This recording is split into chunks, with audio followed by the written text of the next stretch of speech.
Magandang araw mga kaibigan. Pag-usapan natin ngayon itong pinakabagong post ni Attorney Vic Rodriguez. 43 minutes ago, pinost niya ito. Title niya is Slam Dunk Evidence. Mahilig sa basketball siguro itong si Attorney Vic. Kasi kung nakashoot ka, pag na-slam dunk mo pa, ibig sabihin malakas yung matindi ang dating sa kalaban. Naka-slam dunk ka against sa kalaban eh. So ebidensya ito tungkol sa blank items sa BICAM report. So ito ang kanyang post. Ang ebidensya ay hindi nagsisinungaling. Ang larawang ito, yan, mayroon siyang ito, yung may mga highlight niya.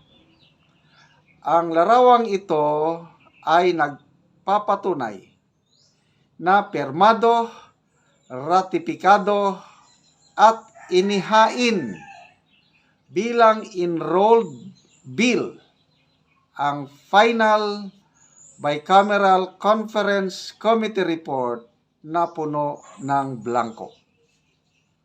Ito na, ebidensya na ito. Abogado ito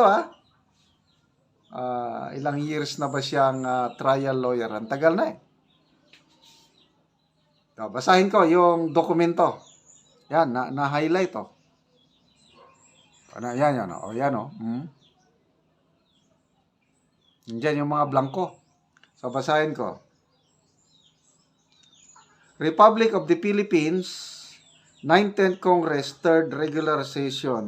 Mayroong receive House of Representatives. Conference Committee Report. The Bicameral Conference Committee on the disagreeing votes of the, hindi ko na mabasa na, House Bill number, ito, may House Bill number. Ito na yung enrolled bill. House Bill number 10800, titled, ito ang title na, ito na, enrolled bill na ito.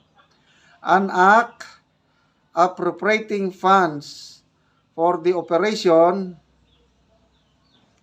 of the government of the Republic of the Philippines from January 1 to December 31, 2025.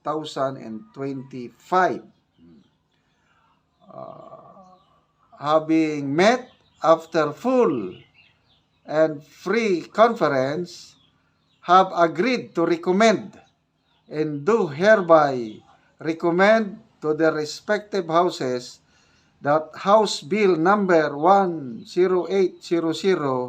be approved with amendments as follows. Yan na. Nandyan na po yung mga projects, amount, tapos may mga blanco.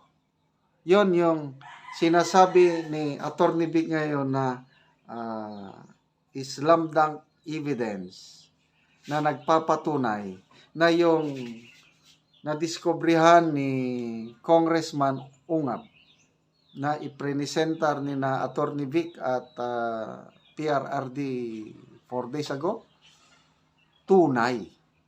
Pirmado ito, may mga may mga nakapirma eh. So hindi siya draft. Bilahin kitong nakapirma 1, 2, 3, 4, 5, 6, 7, 8, 9, 10, 11, 12, 13, 14, 15. Yun ang pumirma. So, sabi nga dito is pirmado, ratipikado at inihain bilang enrolled bill. So, blanco. So, ang dapat makita natin ngayon as suggested by ex-Senator Lacson, yung ito, blanco, itong kopya ni na Attorney Vic, blanco. Yung enrolled bill na ipinadala sa Malacanang for the signature of the President, sigurado wala nang blanco doon. Kasi hindi pipirma ng Pangulo pag walang blanco. Para makita yung kaibahan. Yun na.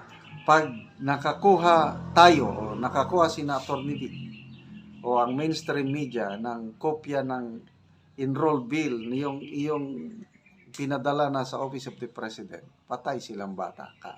Patay kang bata ka. Sabi ni Atty. Vic Rodriguez sa isang live stream niya is ang Philippine Star, ang Balita at iba pang mainstream media, official na nag-request na ng kopya sa Kamara o Kongreso, yung kopya ng enroll bill. Baka ito na. I don't know kung ito na ba, nakakuha na, kasi bagong ebidensya ito eh. So kung ito na yung enroll bill na blanco, baka baka ang nag-fill up doon na sa palasyo. Hindi pa malinaw ngayon. Kaya lang dito malinaw na ang hawak ni na Atty. Vic ngayon is pirmado, ratipikado, inihain bilang enroll bill ang final bicameral conference committee report na puno ng blanco. Yan na po ang gagamitin nila na maghain ng reklamo sa Korte Suprema. Kaya yan, may natakot na dyan, may nagponsyo Pilato na, hindi kami mananagot dyan. Bahala ang mga congressmen, mga senador, sila ang gumawa dyan, o sila ang former Supreme Court Chief Justice yung nagsasabi, alam niya ang batas. Kaya sino kaya ang mananagot dito? Nako, may isang congresswoman na tumatakbo sa media. Yun, si Congresswoman Stella Kimbo, kawawang mga media kagabi, alas 9 ata, patapos yung hearing ni Congresswoman Kimbo, hinihintay ng media, hinabol siya ng media, ayaw talaga magpa-interview. Rush daw o busy daw. Ay nako, ano ba yan? Kaya binatikos siya ni Atty. Vic Rodriguez na karapatan ng taong bayan na sagutin ang tanong paano napilapan ang mga blanks. Okay. So mga kaibigan, salamat po sa inyong panonood sa ating channel. May income tayo na natatanggap galing sa YouTube. So yung income na yan, sweldo, binabalik natin sa nangangailangan. Sa napili nating beneficiaries yung tribong Talaandig sa Bukidnon. So pabahay at pagtatanim. Ito, pakitaan ko naman kayo ng tinutulungan natin sila na magtanim ng lakatan. Kasi nga, ang kasabihan, do not just give them fish, but teach them how to fish. So, nagbigay tayo ng ayuda ito ito ang tunay na ayuda. Seedlings ng lakatan. Tinuruan natin sila paano magpatubo ng lakatan. Binibigyan natin sila ng abono. Lahat ng pangangailangan, yan, ayuda. Para pagdating ng panahon, hindi na sila tatanggap ng ayuda kasi may sariling tanim na. Yan ang tunay na ayuda na dapat tularan ng gobyerno. So, panoorin nyo ang video na ito. Karon mao na ni ang ilang saging gipantanom. So dagko na gid kaayo. So ato ang dulan kung atong pangutanan ang tagiaan Kinsa tagiaan Kang kinsa? Sa pangalan? Cesar. Nagunsa man ka diya?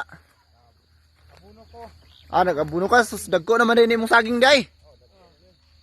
Mo nitong ipangtanom nga permero? Permero. Ay. Dagko na gyud dayo. Mga lakatan ba? Nagabuno lagi ni. Nagabuno mo? Nagabuno ni kay kwanting ulan naman karon. Ulan naman. Maayo na ate para pong mukuan ba? Samot og nga dagko sus. Kapag kapatsada naman din inyong panday. Di na gid mo makuan alakansay. Yan kay nindot ni siya kay among kuan lagi nagampo mi sa Ginoo nga tagaan ni og mangunod og daghan. Para nga makaabag sa amo di nami maglisod mo nga nananom gid ni og saging. Katabang na sa inyo ang kuano. Oh. Among gi abunuhan, among gi atiman lagi. Kay tanaw karon, nating ulan naman. Mas maayo niya kay ting ulan na nagabuno mo para po pag-abot sa tingin takasunop ng abono ba. Oo. Oh, sus ka nga patsada na kasi yung kuano eh. Mm. Tambok na tambok. Mm. Pila ka ni ka punuan ang inyong natanom? 204. 204. Oh. So kanang 204 turok na nagitanan. Turok na gyud na tanan. Hmm.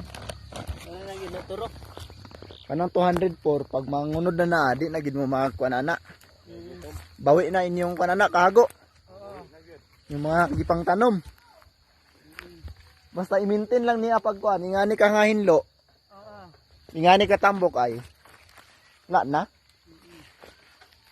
No, kung patsada naman din inyong mga kanday. Turok sa inyong saging.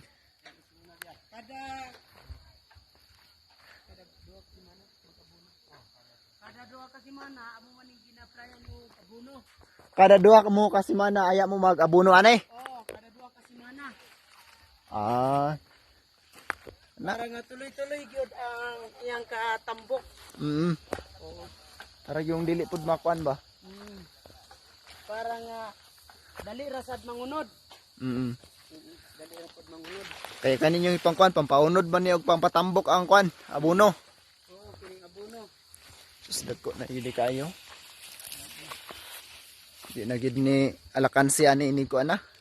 Kay kapan na. Mga pila na lang kabulan ani aya ni siya mga mangunod. Ang mga nani pareha ni nga mga 4 ka bulan. Upat ka bulan aya mangunod na din ni siya. Mga 4 ka bulan murag mangunod na. Gikan karon mga 4 ka bulan. Oh, mga 4 ka gikan karon, mga 4 ka bulan. Doon na posto niya. Mga April ani. Kuan na gyud. April or Mayo. O Mayo. Dari sa Mayo ni, munod na ni siya. Aga. Mayo. Kwarta na. Mahal na ba ang saging karon? Muna yung nakakuan karon kay mahal ang lakatan karon. Ato sa gidaan na saging. Oh. Daan magud kondisyon na. So mao na ni ang ilang pangtanom nga permiro nga saging dagko na kayo. Mm. So upat na lang ka bulan ani. Mangunod na ni. Mabawi na ang ilahang mga kahago ani. Yan yung sudaan na lagi siya. Kaya ang saging gid karon mahal gid kayo. Kay kumupalit ka dito sa syudad. Ang isa ka sipi tag 60 isa ka sipi. Nakay mga 100 kilo. Oh, nakay 100 kilos ani. Kwarta na kani.